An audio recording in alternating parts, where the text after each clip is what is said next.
Dzień dobry, drodzy Państwo. Dzisiaj kolejny obiektyw.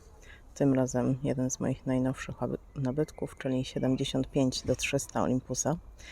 Nie dość, że najnowszy nabytek, to jeszcze zdecydowanie największy obiektyw, jaki posiadam i też z największym zoomem. Mam go już jakiś czas, już troszkę nim zdjęć porobiłam i jakieś tam zdanie na jego temat mam, aczkolwiek nie jest to jeszcze na pewno długoterminowa opinia. Ja mam, jak Państwo widzicie, tą wersję drugą. To można poznać tym, że po tym, że tu jest ta rzymska dwójka, czym się ta pierwsza od drugiej różni, to naprawdę nie wiem. Tam chyba jakieś tylko może powłoki są inne.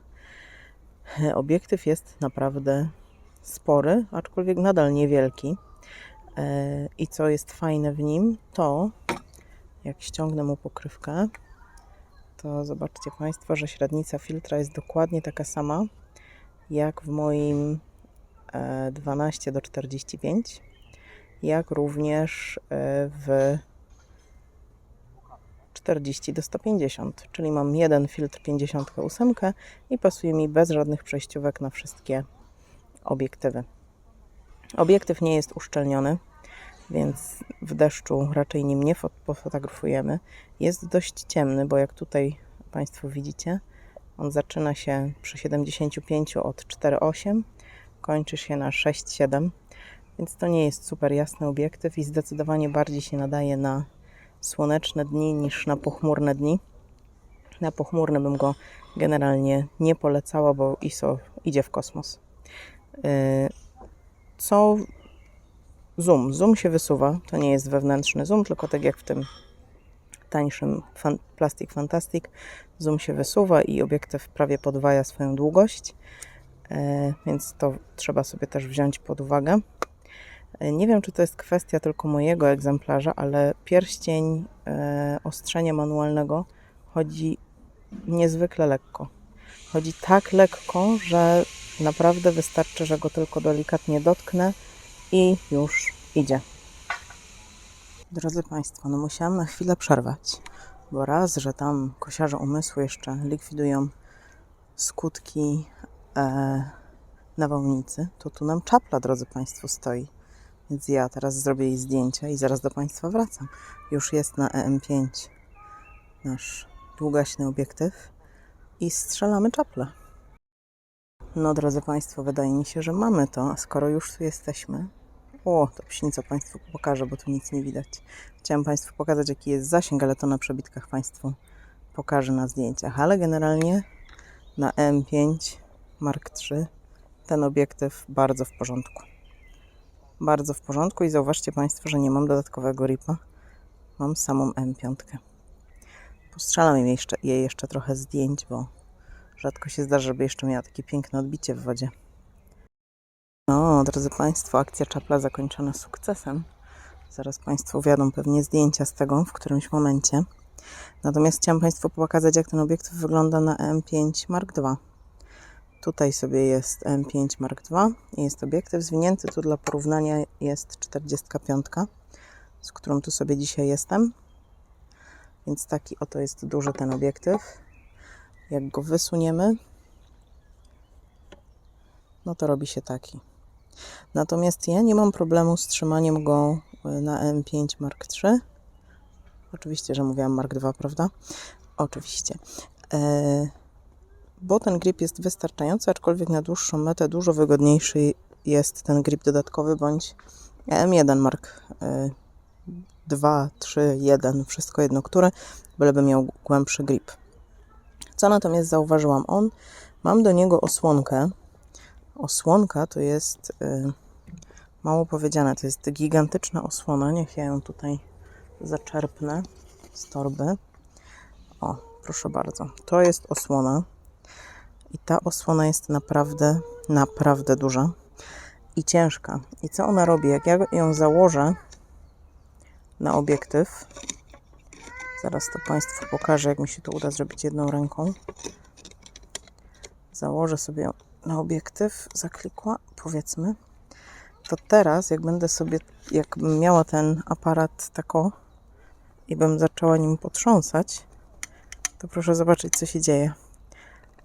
Trochę niedużo, ale trochę, obiektyw nam się zsunął, że jak go teraz postawię, to on nam się z powrotem... Nie, nawet się nie wysunął tym razem. No generalnie w domu zauważyłam, że się wysuwa, więc nie wiem, czemu się teraz nie wysuwa. To dobrze, że się nie wysuwa. Natomiast może się to zdarzyć, że on się będzie wysuwał. Nie siedzi tak sztywno na pewno jak 40 do 150. Pewnie dlatego, że jest cięższy i ta osłona po prostu jest gigantyczna, jest ciężka. Ja jej dzisiaj nie używam, nie ma aż tak ostrego słońca, więc sobie jest bez. Bo też jest lżej to nosić, jak jej nie ma na aparacie. Ja ją tu może ściągnę. Więc jeśli chodzi o takie fizyczne aspekty tego obiektywu, no to jest to najcięższy... Nie jest najcięższy. Najcięższy jest ten 7 Artisans Macro. Natomiast ten jest drugim najcięższym obiektywem, jaki posiadam i największym też. No ale zasięg ma 300, tak jak 300 mm, znowu 300 mm, czyli tak jak 600 na pełnej klatce. No myślę, że nie ma takiej 600 o takich rozmiarach na pełnej klatce. Jeśli chodzi o ostrość, drodzy Państwo, no to sami zobaczycie na zdjęciach, to jakiś majster nie jest. To nie jest jakiś gigant ostrości. Jest ok, ale to nie są zdjęcia żyleta, to nie są zdjęcia na sprzedaż, to są zdjęcia dla własnego użytku, bym powiedziała. Mnie wystarczają, mnie dają radość, no a Państwo sami musicie zdecydować, czy Państwu taka ostrość wystarcza. Co jeszcze chciałam o nim powiedzieć? Aha, wracając do tego pierścienia manualnego ostrzenia, on chodzi bardzo delikatnie. Ma to swój pewien plus, że jak ja mam ustawiony pojedynczy punkt autofokusa, czy pojedynczy autofokus, że złapie i trzyma, i plus manualne doostrzanie, to wystarczy, że minimalnie nim ruszę i już sobie mogę dostroić ten punkt, gdzie ostrzy aparat. I to jest bardzo, bardzo fajne pod tym względem, natomiast no, tylko lojalnie uprzedzam, że ten pierścień chodzi bardzo delikatnie, bardzo lekko. Pierścień Zooma chodzi w porządku, aczkolwiek do 200 czy do 100 iluś tam idziemy, tak w miarę długi jest ten przeskok, a potem to jest po prostu nie wiadomo kiedy jesteśmy już na 300. To też warto wziąć pod uwagę. Państwu spróbuję pokazać, o co mi chodzi. Jak będę kręcić teraz tym pierścieniem Zooma, to widzicie Państwo tutaj, tu nam się przed chwilą pojawiło 85. Proszę zwrócić uwagę na ten górny róg. Mamy 85, 94, pomalutko kręcę, mamy 100, 112, 124, 150. No coś sobie wyostrzmy, może będzie łatwiej widać wtedy. Jeszcze, żeby telefon wyostrzył na to, co trzeba, dobra. Kręcę dalej, zobaczcie Państwo, jesteśmy na 200 i z 200 to już skaczę tak szybko, mimo że kręcę tak samo. I jesteśmy już na 300, nie? Czyli i schodzę na dół. Z 300 schodzimy super szybko do 200. I teraz już są te przeskoki takie mniejsze. Mimo że kręcę dokładnie tak samo, to tutaj bardziej precyzyjnie można przyzoomować w tych niższych wartościach niż w tych dużych. To jeszcze raz. Zoomuję, zoomuję, zoomuję.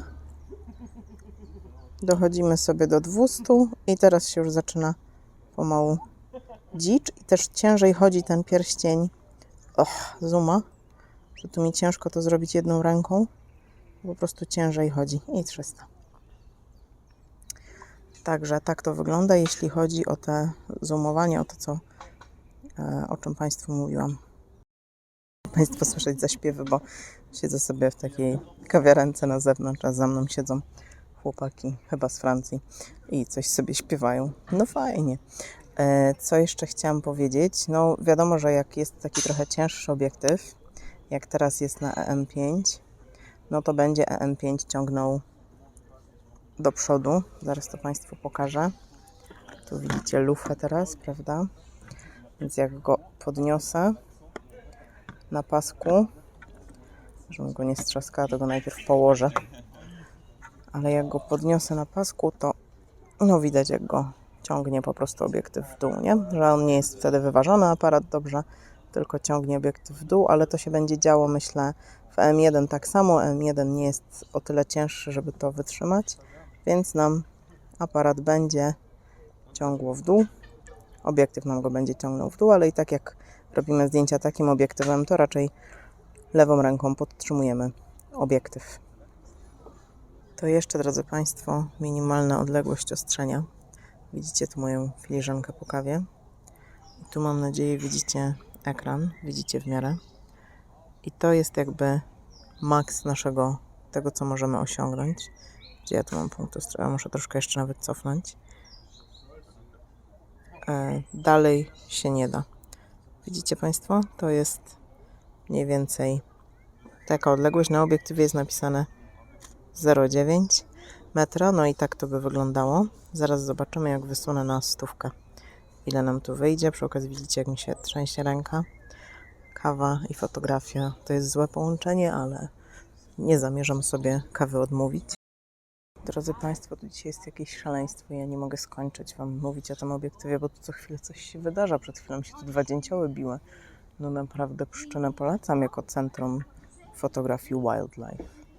To jeszcze kończąc tylko o tym obiektywie, to ja go polecam, jeżeli jesteście w stanie go Państwo dostać w dobrej cenie. Ja go dostałam za 1050 zł, jak się nie mylę. I to była dobra cena, bo one też i za 1700 używane chodzą. On ma troszeczkę drobinę kurzu w środku, natomiast kurz w obiektywie nie bardzo wpływa na jakość optyczną i na to, jak obiektyw funkcjonuje. Więc ja wzięłam sobie z kurzem w środku, bo po prostu byłam już przekonana, że po innych obiektywach, że to nie wpłynie na to, jak on będzie funkcjonował. Więc ja ten obiektyw polecam, nawet do takiego mniejszego body, jakim jest EM5 Mark III. Do EM10 to już bym poszła w grip, bo to wygodne nie będzie, ale tak to polecam i teraz zapraszam Państwa na galerię zdjęć. Przepraszam, jeśli ten film był dość chaotyczny, ale tu się dzisiaj tyle dzieje, no po prostu dzicz, po prostu dzicz.